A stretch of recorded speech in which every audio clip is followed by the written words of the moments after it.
বৈষম্য বিরোধী ছাত্র আন্দোলনের নিহত শহীদদের স্মরণে শোক প্রস্তাব গৃহীত হয়।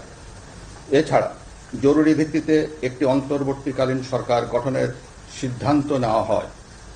সকল দল ও অংশীজনদের সাথে আলোচনা করে গঠিত অন্তর্বর্তীকালীন সরকার যত দ্রুত সম্ভব নির্বাচনের ব্যবস্থা করবে।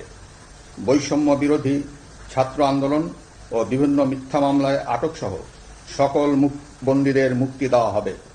বৈষম্য বিরোধী ছাত্র আন্দোলনের নিহতদের পরিবারদের ক্ষতিপূরণ প্রদান ও আহতদের সুচিকিৎসার প্রয়োজনীয় সকল সহায়তা দেওয়া হবে। সর্বসম্মতিক্রমে বিএনপির চেয়ারপারসন বেগম খালেদা জিয়াকে মুক্তি দেওয়ার সিদ্ধান্ত নেওয়া হয়। প্রিয় দেশবাসী, আমি দেশের আইন শৃঙ্খলা পরিস্থিতি স্বাভাবিক করতে এবং লুপ্তরাজ ও ধ্বংসাত্মক